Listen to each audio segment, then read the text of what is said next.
Ya estamos en Hablemos de Igualdad y le damos la bienvenida como cada sábado. Fíjese que tenemos un tema sensible, un tema delicado, que es el abuso sexual contra menores.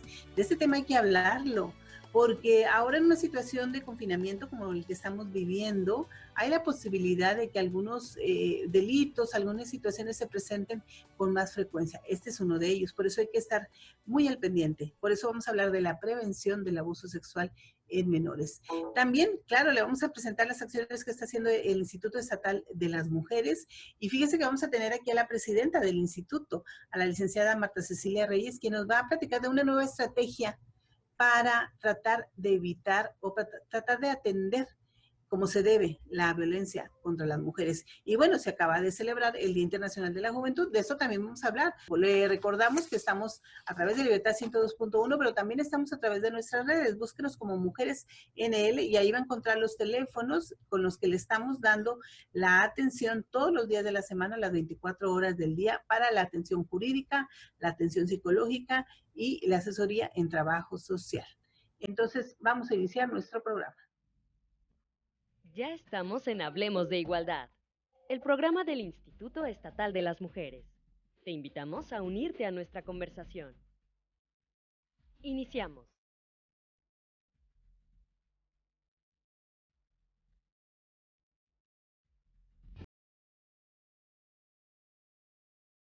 Pues nos da mucho gusto recibir a la presidenta del Instituto Estatal de las Mujeres, la licenciada Marta Cecilia Reyes Cruz, porque ella nos va a hablar de una nueva estrategia de comunicación para que las mujeres puedan pedir auxilio, puedan pedir apoyo cuando enfrentan una situación de violencia. Esto es importante porque fíjese que también nos va a hablar de la vinculación que se ha establecido con otros organismos, con otras dependencias, en este caso con el municipio de San Pedro. Vamos a escuchar. Ay, hola, ¿qué tal, Sonia? Me da mucho gusto estar aquí. Ya extrañaba, ya hace mucho que no venía, pero pues un gusto estar aquí contigo y más para platicar de esta importante campaña. ¿De qué se trata? Pues mira, es una estrategia que en principio estamos trabajando con el municipio de San Pedro Garza García. Carolina Ramírez, titular de la Dirección de la Mujer, de hecho, de ella surgió la idea, nos invitó y pues fue una idea excelente. Fíjate que se trata de replicar una campaña de la Fundación de Mujeres Canadienses. Ellas desarrollaron, considerando la situación particular, sin embargo no únicamente de la pandemia, que a veces hay mujeres en casa que necesitan pedir auxilio, que están sufriendo violencia, pero no pueden porque están junto al agresor. Entonces aquí nos proponen hacer una señal, hoy que se está en boga esta cuestión de las tecnologías, de las videollamadas, pues se trata de que precisamente por medio de una videollamada, en una conversación que pudiera ser habitual, normal, aprovechar algún descuido, alguna distracción del agresor para poder solicitar ayuda.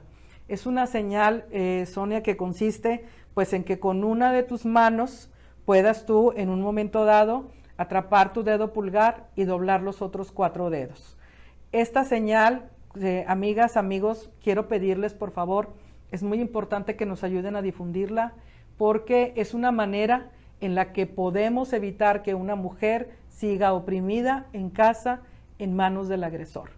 Lamentablemente, Sonia, sabemos que si bien el hogar debe ser el lugar en donde una se sienta más segura y donde esté más protegida, lamentablemente, las cifras lo dicen, la violencia tiende a incrementar cuando además en una situación de confinamiento, de un encierro obligado, tenemos que convivir de manera obligada en el seno familiar, pues lamentablemente sí puede haber más episodios de violencia, por eso es muy importante que si ellas no pueden llamar y hablar en voz alta y que el agresor las pueda escuchar, haya otra forma de comunicarse.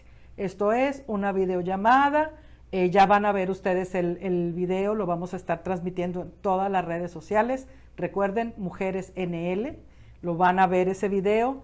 Es muy importante que ustedes lo identifiquen, que si ven esa señal es porque esa mujer está sufriendo situación de violencia y está cercana al agresor y no tiene otra manera de pedir apoyo. Esto nos habla de una situación crítica que requiere una atención urgente y por eso estamos realmente ahorita, Sonia, muy contentas porque El municipio de San Pedro Garza García ha estado trabajando muy activamente. Carolina Ramírez está, al igual que todas nuestras enlaces municipales que te han visitado frecuentemente aquí en el programa, en los programas, pues esta estrategia es con ellos, es con San Pedro, es con Carolina. Quiero agradecer al licenciado Miguel Treviño, el presidente municipal, todo el apoyo brindado, porque evidentemente hay una voluntad de ayudar a las mujeres que sufren violencia. Entonces, pues Sonia, yo les pido, por favor, a toda la población, a todas las personas que nos están escuchando, mujeres, hombres, por favor, aprendan a identificar la señal. Si vemos esa señal, es porque esta persona, esta mujer, está en una situación de riesgo, de peligro, puede ser tanto ella como su familia. Entonces, Sonia, pues estamos muy contentas de estar ofreciendo otra alternativa. Recuerden que no es la única alternativa, tenemos otras en los municipios, por ejemplo, Sonia, que nos escuchen, donde no sea fácil hacer una videollamada. Recuerden que continuamos con el perifoneo, permanente estamos con el perifoneo en las zonas más alejadas. Tenemos los equipos de atención con los 5 números telefónicos que están 24 horas. Tenemos el número 800 para que se comuniquen de todo el estado. Nos pueden mandar un WhatsApp, pueden escribirnos en las redes sociales, en Facebook, en Instagram, en Twitter. Estamos siempre pendientes de poder atenderlas. Pero si tienen la posibilidad de hacer una videollamada, que puede ser por el WhatsApp, por ejemplo, que puede ser por el Messenger, alguna plataforma, por favor, recuerden la señal, identificar que ahí hay una mujer en riesgo, que ahí puede haber una familia en peligro y que podemos apoyar contactando a los números telefónicos de atención. Inclusive pueden comunicarse al 911, como nos lo dice la misma campaña. El Instituto de las Mujeres, Sonia, te platico, ya tenemos un módulo en el 911, en el C5. Hay un módulo de atención ahí para hacer la atención inmediata, porque recordemos que ante una situación de violencia el tiempo es muy valioso. Así es. El tiempo es muy importante, Sonia. Esa era la continuación de la pregunta, ¿no? Porque, bueno, tiene que haber una parte que está recibiendo esa señal de alerta. Entonces, ¿cuál sería ahí el procedimiento para la persona que está viendo que el familiar, la persona conocida, le está enviando esa señal de alerta? Así es, pues lo primero y más práctico puede ser llamar al 911, inmediatamente marcar al 911, están las 24 horas también, y ya 24 horas, una vez que ellos toman la llamada, nosotras también estamos 24 horas en el Instituto de las Mujeres, inmediatamente vamos a tomar el caso, inmediatamente se diseñará una estrategia para acudir a dar atención a la víctima. Entonces, lo primero, ya detecta el caso, 911, llamar por teléfono o a los teléfonos del instituto que continuamente los estamos comunicando. En las redes sociales también en Mujeres NL están permanentemente presentándose y a partir de eso, inclusive, les comento, la denuncia puede ser anónima, puede ser de manera anónima.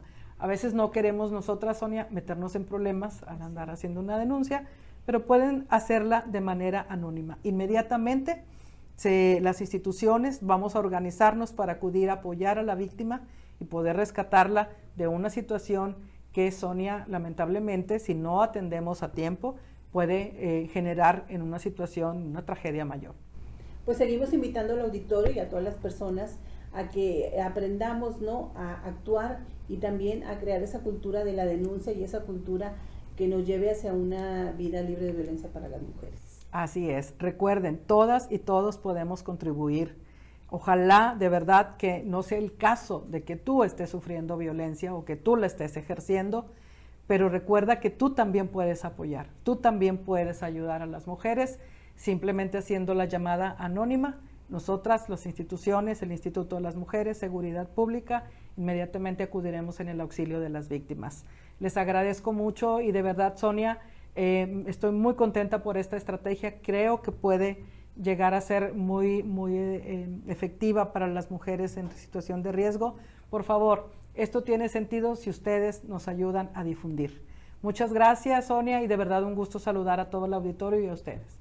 Pues vamos a ver el video entonces. Claro que sí, adelante.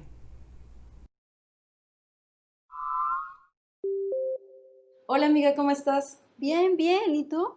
Bien también. Oye, tengo mucho antojo del pastel de tu cumple del año pasado. Ah, Eh, ¿Sabes dónde lo puedo conseguir? sí, sí. Los hace mi hermana. Si quieres le digo que te mande uno. ¿Cuál es la dirección? Sí, mira, es Alfa 200. Esta es la señal de alerta que puedes realizar durante conversaciones con tu red de apoyo. La palma extendida de frente. Coloca tu dedo pulgar hacia adentro y atrápalo con el resto de tus dedos. Si reconoces la señal de alerta, llama de inmediato al Instituto Estatal de las Mujeres para apoyo psicológico, legal y de trabajo social a quien lo necesita. Adóptala, reconócela, actúa.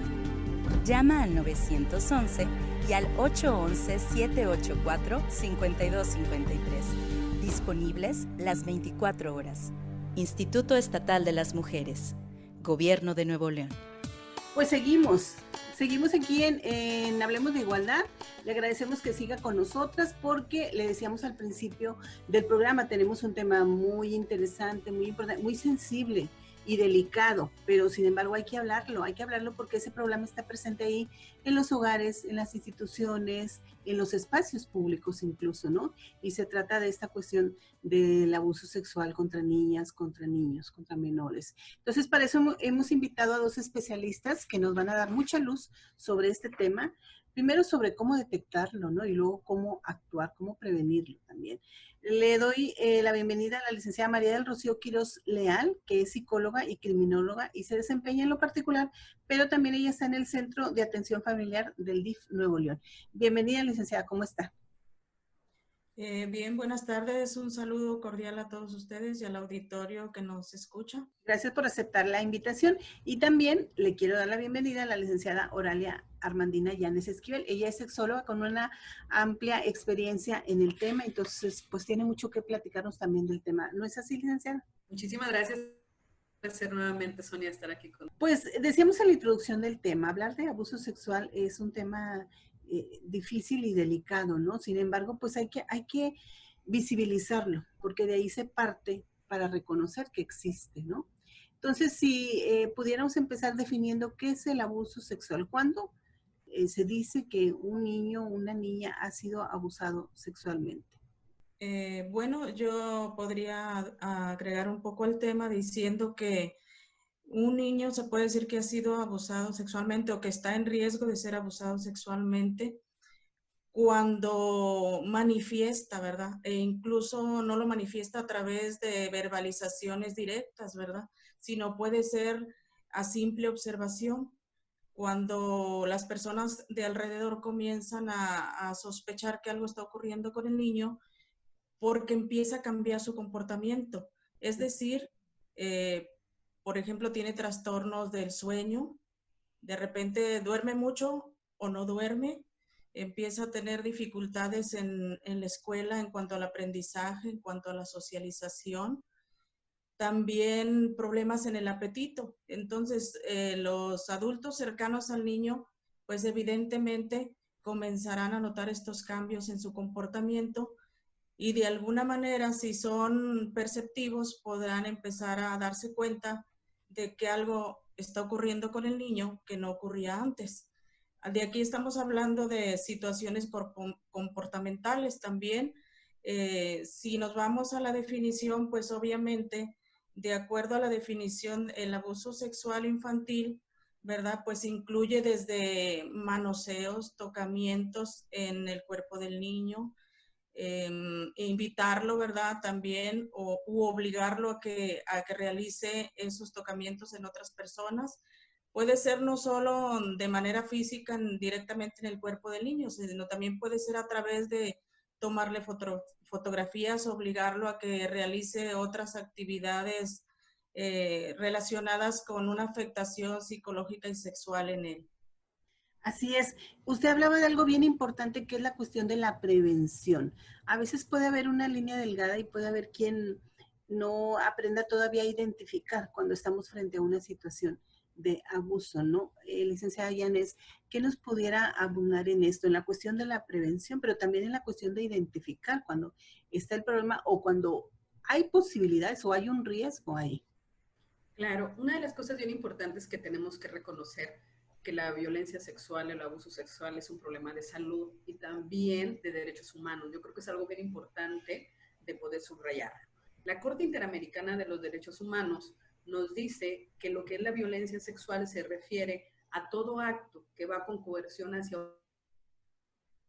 haber o no actos de contacto físico de manera directa, penetración o no, todo acto que obliga, manipula, ¿sí? O lleva a otro a hacer algo que no quiere, eso es una violencia sexual. Y hablando específicamente de niños, es bien importante subrayar, como lo dijo ahorita la licenciada, es bien importante subrayar en el caso de menores que no necesariamente estamos hablando del consentimiento, porque cuando hablamos con menores existe la manipulación y la seducción hacia los menores a cometer ciertos actos.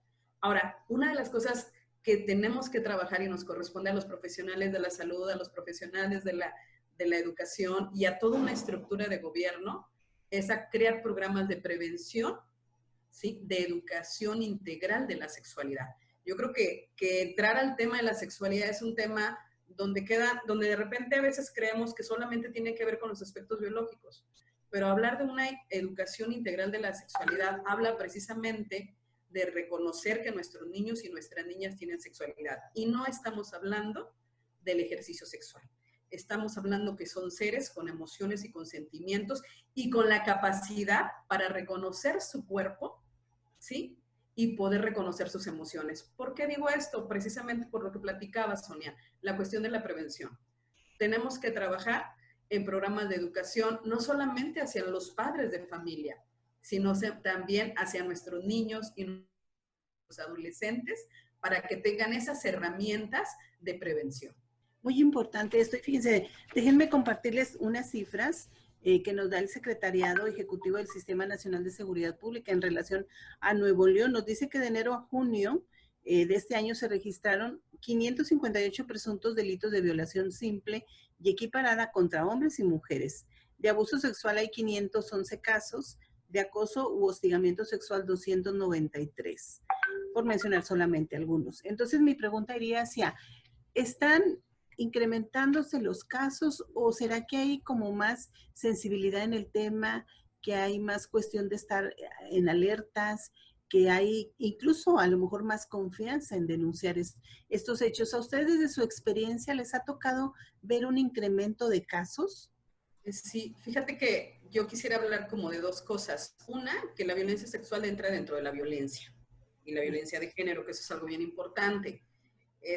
Ahorita yo te podría decir que en los últimos años, hablando de años, en consulta clínica sí me llegan más casos, ¿sí? Sobre todo porque trabajamos en coordinación con la Secretaría de Educación, de papás que llegan con sus hijos o hijas porque están viviendo algún tipo de abuso sexual. Pero también es importante mencionar que en la época actual que estamos viviendo esta contingencia de acuerdo al COVID-19, definitivamente se han aumentado y se pueden aumentar todo lo que es violencia y la violencia sexual, precisamente por las circunstancias que nos mantienen en casa, ¿no? Okay.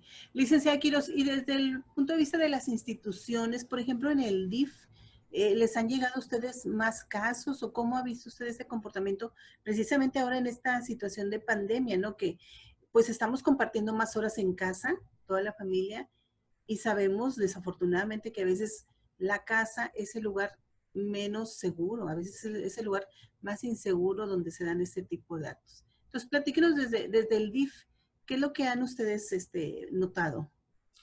Sí, licenciada, hemos notado que se han aumentado un poco los casos, ¿verdad? Los reportes.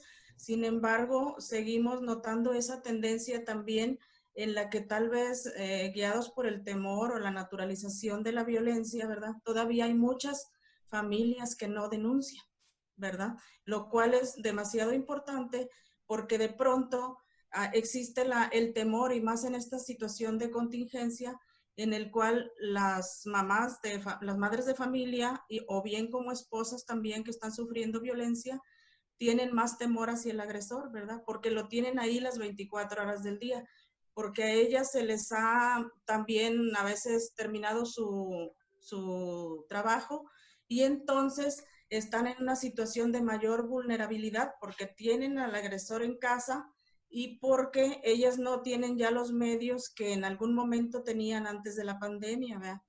Para ser más independientes, para estar con mayores medidas de protección, y entonces creo que eso ha imposibilitado también que las denuncias fluyan.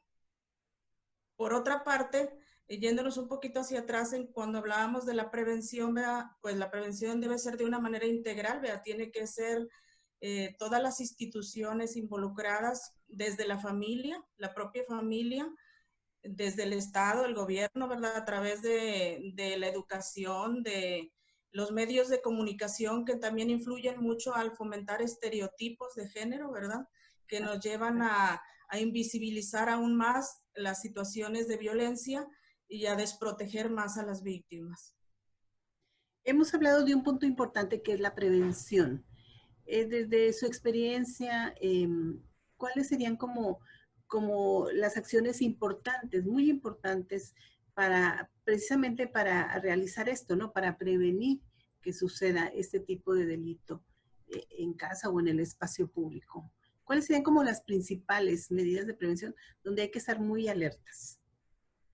Principalmente yo creo que en casa debemos estar muy alertas a los indicadores que nos dan los niños, ¿verdad? De los que ya hablé, que son situaciones que estamos hablando, por ejemplo, ¿verdad? De la transformación en las conductas y en el comportamiento de los niños, de cómo van cambiando. Para esto es necesario, pues, que las mamás estén muy atentas a esto y tomen muy en cuenta que si un niño nos está hablando de una situación de abuso sexual, hay que creerle, ¿verdad? Porque los niños no tienen el desarrollo psicosexual como para estar inventando o teniendo una fantasía en ese sentido. Entonces, como primicia es, si tu niño te está hablando de una situación que le está ocurriendo, hay que creerle, ¿verdad? Fomentar en el niño una situación de respeto, ¿verdad? Es decir, si el niño es respetado, aprende a tomar decisiones y aprende a decir las cosas que le están ocurriendo. Si el niño es escuchado, ¿verdad? Tenemos que, las mamás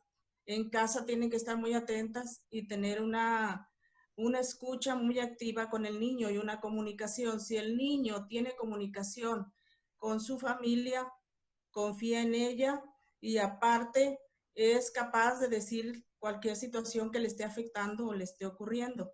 Si no es así, definitivamente el niño no tendrá esa confianza. Entonces, como mamás tenemos que escuchar al niño, darnos cuenta de si está cambiando su comportamiento. Tenemos que ser cuidadosos de saber a quién admitimos en casa, quiénes son las personas que están cerca, porque como sabemos, el abuso sexual infantil, a veces existe el mito de que no ocurre allá en lugares solitarios y oscuros, y no, el abuso sexual infantil se da necesariamente o muy cercanamente a la familia, ¿verdad? Ya sea dentro del seno familiar o con conocidos, vecinos o amigos. Entonces hay que estar muy atentos a quienes recibimos en casa, a quienes llegan a casa y les damos la confianza de estar cerca de nuestros hijos. Yo agregaría también una parte muy importante, la responsabilidad que tenemos los adultos en la educación. Yo creo que sí tenemos que favorecer las legislaciones, favorecer los programas de educación, donde podamos incluir en la educación básica los programas de educación integral de la sexualidad. Yo creo que esos son aspectos muy importantes que tenemos que hacer a nivel de incidencia política. También favorecer que la educación es laica. Se planteó en Nuevo León y se ha planteado en otros estados el tema del PIN parental, que dice pedir a los padres la autorización para la educación de la sexualidad. Yo creo que haciendo ese tipo de acciones lo que hacemos es restar la posibilidad a nuestros hijos de una educación integral. Entonces yo os invitaría a los padres de familia a sensibilizarse y saber que la educación que van a recibir es objetiva y científica, que eso es algo bien importante. Así es. Es información para que los niños y las niñas y los adolescentes conozcan, y va más allá de solamente lo que ven en los aspectos, por ejemplo, de biología o de ciencias naturales, que generalmente se tienen en la etapa de la pubertad, y ven específicamente los cambios biológicos y emocionales de esa etapa, que es más integral. Sí, nos faltó mencionar en esta cuestión de la prevención el asunto del acceso a las nuevas tecnologías, ¿no? Porque este puede ser un campo muy riesgoso para niños y para niñas, ¿no? En el que ellos se ven expuestos, están vulnerables y en muchas ocasiones los adultos o quienes están a cargo de ellos no se dan cuenta, ¿no? ¿Cómo entonces prevenir esto? ¿Cuáles serían las recomendaciones en cuanto al uso que debieran hacer los niños, las niñas de las tecnologías? Fíjate que una de las partes muy importantes que cuando educamos sobre sexualidad integral, la sexualidad integral va aplicado a todas las esferas de la vida. Yo creo que lo que tenemos que educar en cuanto al uso de días tiene que ver, pues que los menores no tienen que pasarse tantas horas sobre una pantalla, sino que la vida también tiene como muchas otras acciones y que debemos involucrar a los niños y a nuestras niñas en otras actividades que favorezcan su desarrollo integral. Pero definitivamente sí es cierto, Sonia, una de las conocemos y lo que está detrás de la pantalla, ¿no? Entonces sí tenemos que estar los padres de familia al pendiente del uso de las tecnologías de nuestros menores y también saber a qué hora, cuándo es la edad para tener esa tecnología, porque muchas veces damos teléfonos ya a niños en edad escolar y ya tienen su perfil, y yo creo que una de las cosas importantes es saber que también hay edad para todo. Entonces creo que esa es también una área de oportunidad y de tener, como nos corresponde también a los adultos, como saber cuáles son como nuestras redes de apoyo y nuestras redes o nuestros amigos en Facebook. Algo que quisiera compartir es que precisamente una de las cosas que hemos trabajado mucho en la organización de Sexualidad AC, en la cual presento, una de las cosas que ha ocurrido es que nos han llegado precisamente por parte de la Secretaría de Educación muchos jóvenes que no saben limitar, que en esa exploración de la sexualidad empiezan a compartir imágenes, pero no saben quién está del otro lado de la pantalla. Así es. Entonces, hay que educar a nuestros niños, nuestras niñas y a los adolescentes sobre una educación integral, pero también sobre los límites y sobre las conductas públicas y las conductas privadas. Sobre todo que cuando algo se sube al internet ya no nos pertenece, ¿no? Exactamente, ya es de dominio público, ¿no? Bueno, tenemos que ir a una pausa. ¿Les parece que vamos a seguir con el tema porque es muy interesante? Para que la licenciada Rocío también nos dé su punto de vista sobre el uso de tecnologías, pero también las opciones que tienen para la atención de las instituciones públicas y también de parte de las asociaciones o de los profesionales, ¿no? Que tienen consulta privada. Vamos a la pausa y regresamos. Entra a nuestras redes y reacciona, comenta, comparte. Te esperamos en Mujeres NL. Síguenos en la transmisión en vivo en Facebook en Libertad 102.1.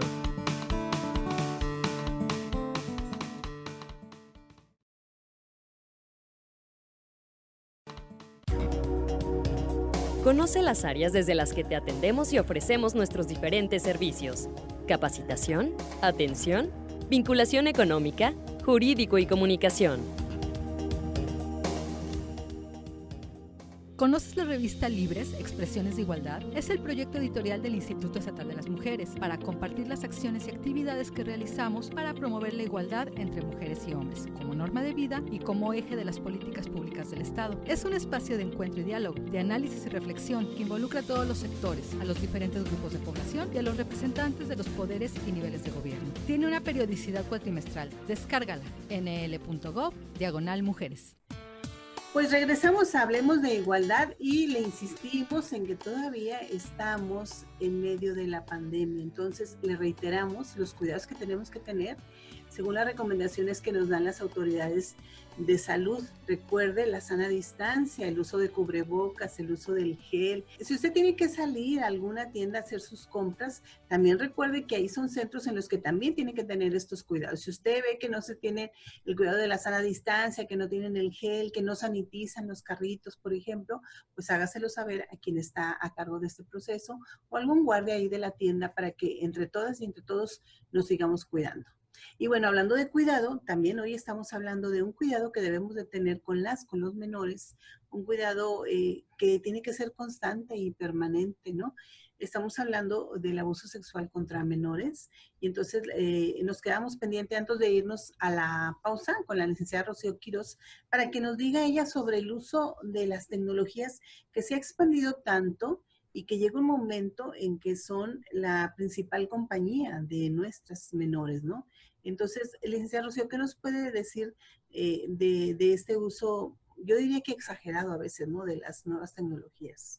Sí, mira, la situación que hemos estado detectando nosotros en la práctica clínica es que justamente dentro del seno familiar se da este riesgo tan importante porque los papás a veces en su afán de estar en muchas ocupaciones y en todas las quehaceres que deben realizar durante el día, pierden de vista la supervisión de sus hijos. Y si ellos están usando una tabla, un celular, ¿verdad? Pues los papás no tienen la precaución de estarlos supervisando. Y es ahí donde existe el mayor riesgo. Hemos detectado adolescentes en este momento de la contingencia que se pasan toda la noche sin dormir en los videojuegos, en el Facebook, en el Internet, y duermen mucho durante el día. De tal forma que estamos encontrando que niños, digamos, a partir de los 7, 8 años, ya se la pasan toda la noche comunicándose con otros niños a través de los videojuegos. ¿Y qué pasa? Que durante el día se levantan a las 3 de la tarde y a las 3 de la tarde apenas están almorzando, ¿verdad? ¿Y qué sucede? Que incluso aunque los papás estén en casa, a veces los papás pues también toman otras responsabilidades del hogar y dejan de lado la importancia que tiene el estar supervisando a sus hijos, ¿verdad? Que no es para nada benéfico que los niños estén teniendo, por lo pronto, este cambio de horario en donde les afecta física y psicológicamente, en los trastornos del sueño, en la alimentación, etcétera. Y por otra parte, pues los riesgos que puede haber en el Internet. Hemos tenido casos en la práctica clínica, ¿verdad? De esto de enviar los pack y todo eso que hacen los adolescentes. Niñitas que están a punto de llegar a una atención psiquiátrica e incluso a un suicidio. ¿Por qué? Por todo lo que los ha llevado esta situación de estar enviando pack. ¿Por qué? Por la falta de supervisión de los adultos que están al cuidado de estos niños. Por eso es importante recalcar a nuestro auditorio que es muy importante que estén en la supervisión constante de sus hijos, en qué están haciendo con el uso de las tecnologías, que les establezcan un horario claro, que fijen límites y reglas en este sentido. Hemos estado trabajando mucho sobre los factores o el principal riesgo social que existe para niños, niñas y adolescentes. Y en el trabajo conjunto con muchas instituciones nos hemos encontrado que el mayor riesgo psicosocial para estos niños, niñas y adolescentes es encontrarse con o estar en una familia en donde hay muchas fallas parentales. Entonces, ¿qué necesitamos? Habilitar a los papás a través de pláticas de paternidad positiva, de procesos terapéuticos. ¿Para qué? Para mostrarles, ¿verdad? O psicoeducarlos respecto a cómo realizar esta supervisión y cómo procurar evitar los riesgos en los niños y en los adolescentes, por supuesto. Otro riesgo psicosocial que hay para niños, niñas y adolescentes somos nosotros, los que trabajamos muy cerca de ellos, y si no tenemos la preparación suficiente en todos los sentidos, ¿verdad? Para poder orientar a las familias, orientar a los niños, pues entonces, en lugar de ayudarlos, vamos a hacer que tengan un retroceso también. Por eso es muy importante esta preparación constante de los profesionales de la salud que están cerca en la atención de estos niños, niñas y adolescentes y familias.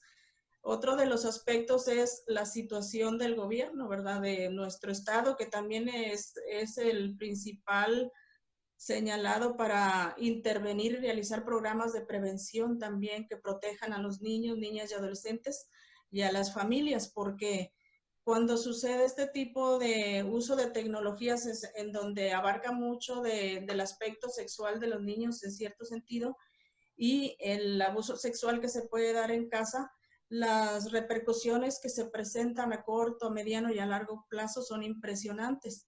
En este momento de mi práctica clínica estoy trabajando con mujeres que tienen antecedentes de violencia sexual infantil.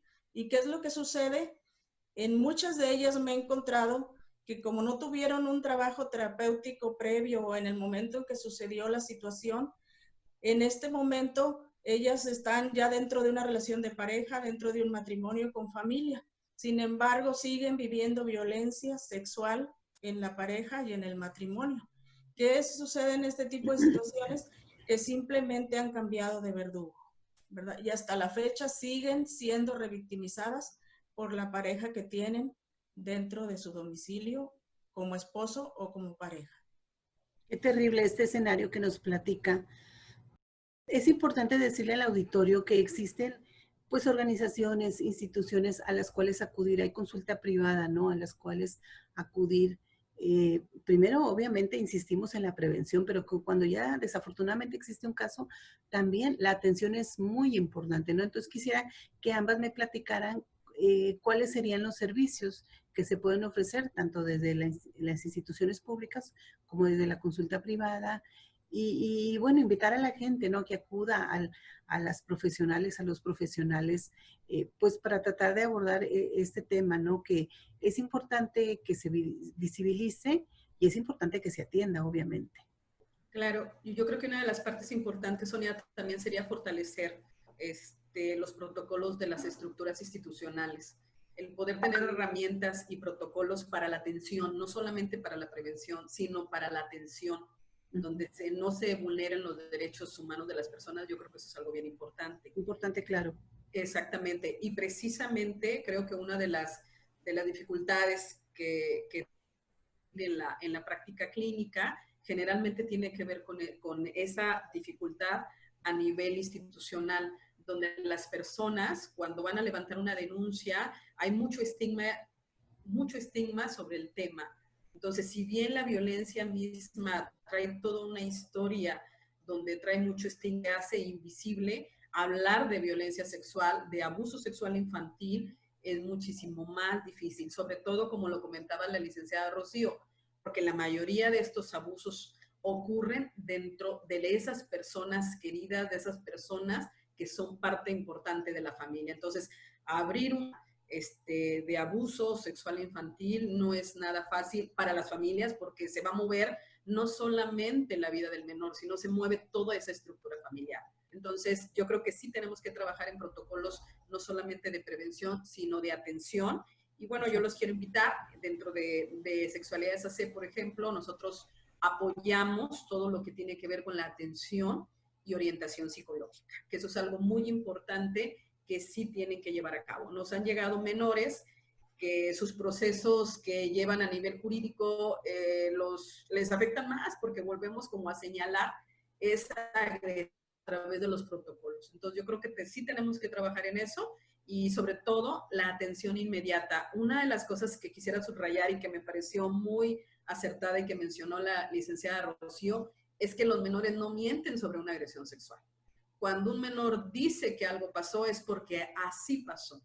Y entonces nos corresponde a los adultos buscar cuáles son esos canales de ayuda, como mencionaban ahorita con el DIF, con las instituciones, dar no solamente la atención y la orientación psicológica, sino también la asesoría del camino que conlleva cuando ocurre un abuso, hasta desde levantar la voz y hacer una denuncia, y qué va a ocurrir con la estructura familiar. Claro. Los datos de contacto, licenciada Yanes, para quien quiera contactarse, comunicarse con usted. Claro que sí. Los datos de contacto son a través del Facebook, que es Sexualidades AC, o bien directamente nos pueden llamar al 81 19 34 66 25, o tenemos un correo electrónico que se llama informate@sexualidades.com.mx. Perfecto. Y licenciada Rocío, ¿qué nos puede decir de los servicios que ofrece el DIF? Lo importante, ya nos decía la licenciada Yanes, estos protocolos de atención, ¿no? Pero díganos cuáles son los servicios que ofrece el DIF para que la gente que se encuentra en ese tipo de situaciones sepa cuál sería el camino. Sí, licenciada. Nosotros ofrecemos en el Centro de Atención Familiar la terapia psicológica, obviamente encaminada a determinar o evaluar si hay situaciones de abuso. Esto es cuando no hay una certeza, ¿verdad? Que hay una sospecha, ¿verdad? Y ya desde que la persona en la que confía el niño le han verbalizado esta situación y la persona tiene sospechas, pero no tiene la certeza, entonces podemos hacer un acompañamiento terapéutico, ¿verdad? Con el adulto y con los niños involucrados para encontrar qué está pasando. Desafortunadamente, cuando hay solo la sospecha, ¿verdad? Y el adulto responsable no quiere exponer al niño, definitivamente al ir a una denuncia, ¿verdad? Porque no tiene esta certeza, podemos hacer un acompañamiento terapéutico y finalmente canalizar a las instancias correspondientes, porque existe la Procuraduría de Protección de Niños, Niñas y Adolescentes, que es justamente ahí donde se le va a atender al niño y se le va a evaluar y se va a determinar si existe o no una situación de abuso sexual.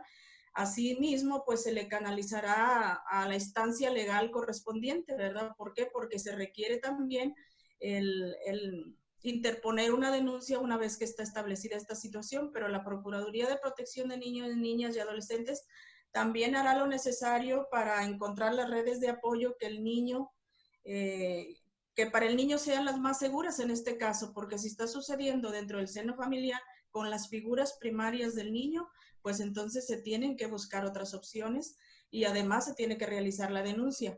La idea en el apoyo terapéutico en CAFAM sería básicamente con el interés primordial de no revictimizar al niño, porque también es importante el evitar que el niño esté verbalizando lo que ocurrió en una instancia y en otra y en otra. La Procuraduría de Protección de Niñas, Niñas y Adolescentes, que son los más especializados en ya dar una atención en el momento en que está sucediendo la situación y que el niño está dispuesto a verbalizar la situación, porque desafortunadamente es importante la verbalización del niño para que se realice una denuncia, para que se castigue al agresor, etcétera. Por esta razón es que hacemos ese acompañamiento evitando revictimizar al niño, que es lo más importante, y digamos, haciendo del conocimiento del adulto protector todo lo que necesita saber acerca de la denuncia y de la protección del niño, de la evaluación de los familiares que se harán cargo del pequeño, etcétera. Y pues hacemos la canalización correspondiente de ser necesario, evitando sobre todo que el niño verbalice en distintas instituciones la situación que le ha estado ocurriendo. Los datos de contacto, licenciada Rocío, para quien tenga la necesidad de acudir con ustedes.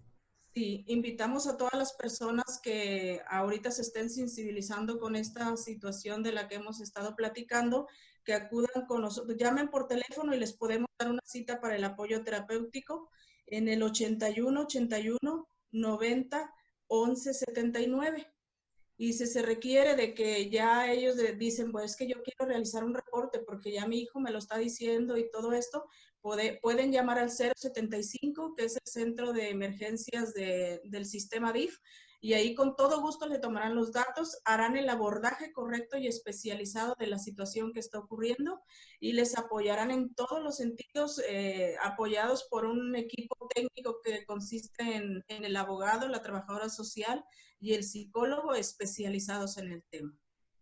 Entonces recuerde, si usted está enfrentando una situación de este tipo, marcar el 075, donde le van a dar toda la asesoría, todo el apoyo correspondiente para que usted sepa que, bueno, este camino no lo tienen que recorrer solos. Ahí están las instituciones, ahí está el apoyo de los especialistas para, pues, enfrentar esta situación, ¿no? Le agradecemos mucho a las invitadas que tuvimos el día de hoy por toda esta información que nos han dado, por su tiempo, pero sobre todo por eso, esto que ustedes nos comparten, ¿no? En el sentido de que hay que estar alertas, hay que estar vigilantes, hay que estar también tener muy presente que hay opciones para tratar de abordar este tema, ¿no? Le agradecemos nuevamente, licenciada Rocío Quiroz Leal, que se desempeña en el Centro de Atención Familiar del DIF Nuevo León. Gracias, licenciada Rocío, por habernos acompañado. Gracias a ustedes por invitarnos. Y también a la licenciada Oralia Llanes Esquivel, sexóloga, quien también ha estado con nosotras dándonos mucha luz en este tema. Muchas gracias. Muchas gracias, Sonia. Fue un placer. Pues bueno, a ustedes le agradecemos que nos estén escuchando y bueno, vamos a ir a una pausa, pero seguimos todavía con el programa para el cierre. Vamos a la pausa. Entra a nuestras redes y reacciona, comenta, comparte. Te esperamos en Mujeres NL.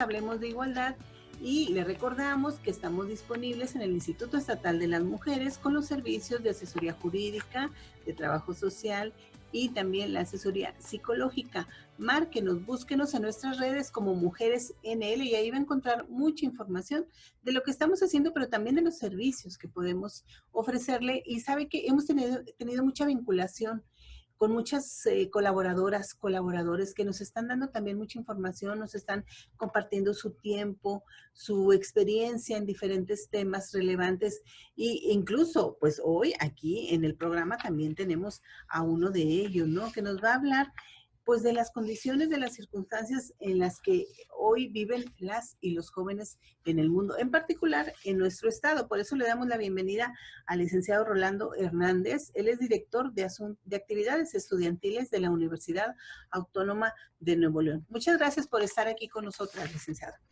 Al contrario, es un honor. Gracias por la invitación.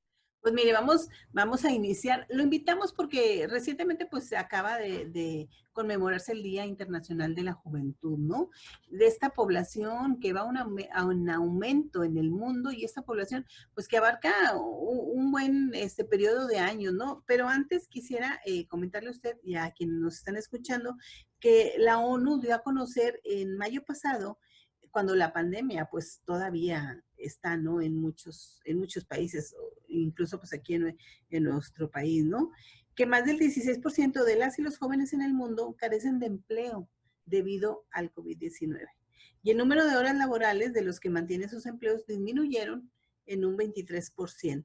Entonces, bueno, esto nos habla solamente de un aspecto en el que la juventud está teniendo un fuerte problema, que es en el ámbito del empleo, ¿no?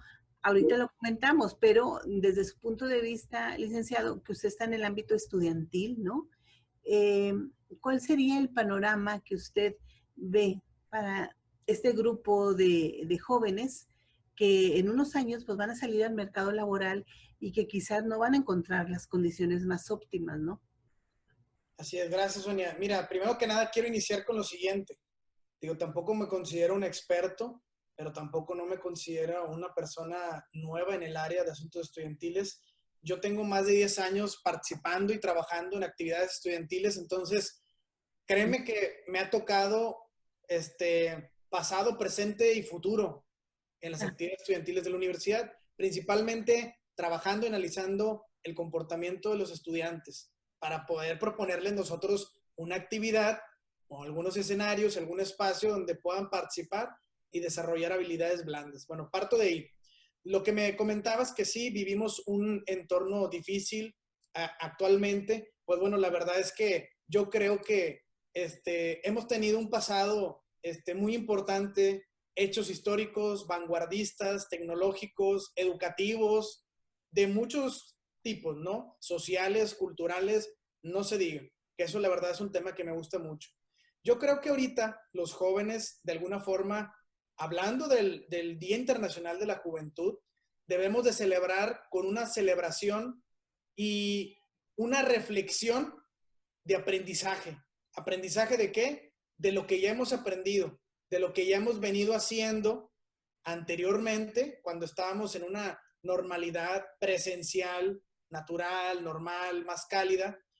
Debemos de tener esa reflexión de aprendizaje y ahorita, próximamente, y en este presente que estamos viviendo de la pandemia, los cuidados de la salud y todo lo que conlleva todo esto, debemos de realizar acciones positivas que nos permitan unir más a la sociedad.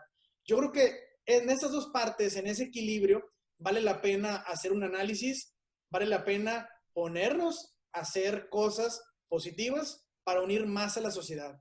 Lo que yo pueda recomendar a los jóvenes hombres y mujeres, es que nos mantengamos activos y bueno, que la actividad que vayamos a realizar sea en beneficio de la comunidad a la que pertenecemos, a mi colonia, a mi ciudad, a mi estado, a mi país y en general al mundo actual. El potencial, definitivamente, el potencial, la energía de la juventud no puede perderse, tiene que aprovecharse, ¿no? Tiene que encauzarse. Y en estos tiempos complicados, pues yo creo que tenemos que encontrar como en dónde, hacia dónde canalizarlo, ¿no? Pero claro, es un trabajo conjunto entre instituciones, entre gobierno y de manera personal también para ellos, ¿no? Entonces yo por eso le preguntaba de esta situación del empleo, licenciado, porque habrá muchos jóvenes que se quedaron sin empleo, habrá otros que redujeron sus horas, los que están compartiendo estudio y trabajo, pues a lo mejor también se ha complicado un poco más esto. ¿Cuáles serían ahí sus recomendaciones? Pues fíjate que yo también, hablando del tema del empleo, les recomiendo mucho, yo soy profesor de la Universidad Autónoma de Nuevo León, de la Facultad de Ingeniería, siempre les recomiendo yo a los estudiantes que si a ellos les ofrecen un empleo, fíjate, me voy a atrever a decirlo, Sonia, si les ofrecen un empleo donde les paguen en la quincena 500 pesos, al mes 1,000, digo, estoy exagerando mucho, que lo tomen, porque ellos no saben el valor realmente que significa la primera experiencia laboral o trabajar y te vas a llenar de conocimientos y aprendizajes que vas a adquirir. Entonces, yo sí les digo, lo primero que te ofrezcan, tómalo. Y tómalo como una experiencia. Tómalo como si fueras a gastar un poquito más, pero no sabes lo que vas a ganar realmente.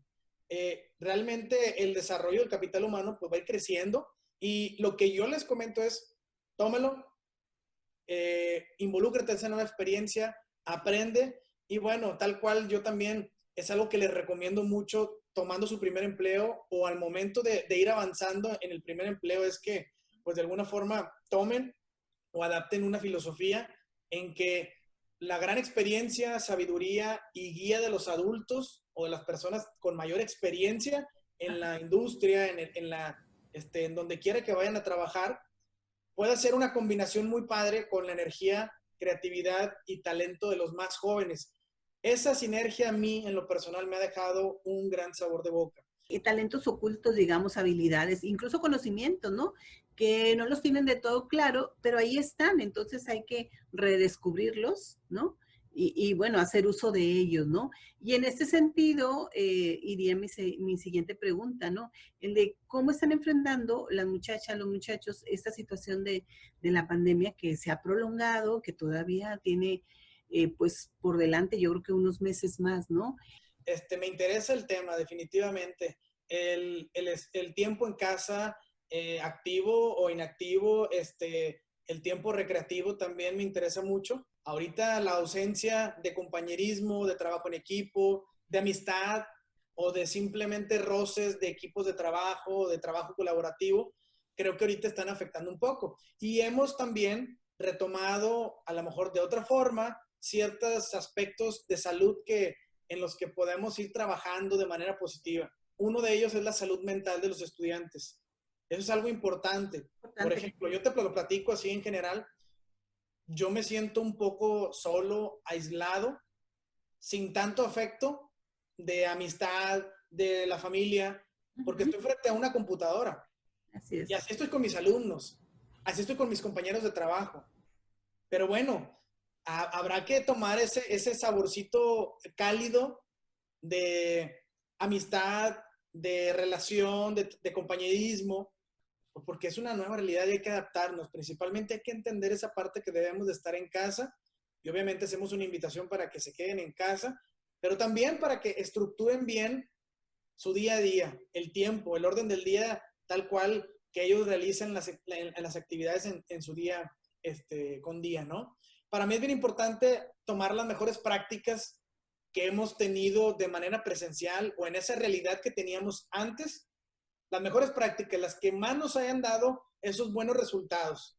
Y también, por otro lado, el día de hoy, o sea, en el presente, también tomemos lo mejor, cuál es en el desarrollo tecnológico, en el aspecto de utilizar ciertas herramientas, aprovechar plataformas digitales, tomemos lo mejor. hay que ir pensando en la pospandemia, en ese tiempo, ¿no? O sea, tratar de que esa situación, pues bueno, llevarla de la mejor manera, con hábitos sanos, ¿no? Para que una vez que enfrentemos la nueva realidad, tengamos el menor impacto posible para poder enfrentar de la mejor manera. ¿Algún mensaje final que nos quiera compartir, licenciado Rolando? Solamente invitar a los estudiantes y al público en general, a los padres de familia, pues a los jóvenes y a los no tan jóvenes, y lo digo con mucho respeto, que nosotros debemos, creo, de tener un poquito de paciencia para ambos lados. Nosotros a los adultos y los adultos a nosotros. Creo que vale la pena tener más paciencia porque tenemos diferentes cualidades, capacidades, tiempos, estilos de vida, y creo que ahí está el secreto en salir adelante, en poder tener una buena comunicación entre estas generaciones que sabemos que hay desde Baby Boomer, Generación X, Millennials, etcétera. Debemos de tener y comprender las diferentes formas, los diferentes gustos, las diferentes habilidades, y pues prácticamente cierro con eso. Invitarlos a tener paciencia, respeto y también una voluntad de salir adelante, inclusive cuando las adversidades en cuestión o en áreas de salud no nos lo permitan, pero creo que es una característica del ser humano, salir adelante bajo cualquier obstáculo. Le agradecemos mucho, licenciado Rolando Hernández, quien es director de actividades estudiantiles de la Universidad Autónoma de Nuevo León, que ha estado con nosotras el día de hoy aquí en Hablemos de Igualdad. Muchas gracias. Que tengan buen día. Igualmente, buen día para usted. A usted le agradecemos mucho que nos haya acompañado hoy.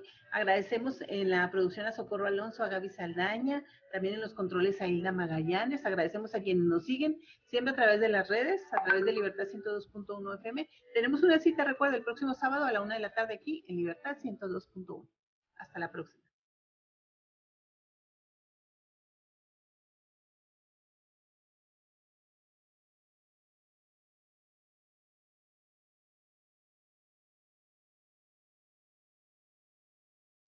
Te esperamos en nuestra siguiente emisión de Hablemos de Igualdad.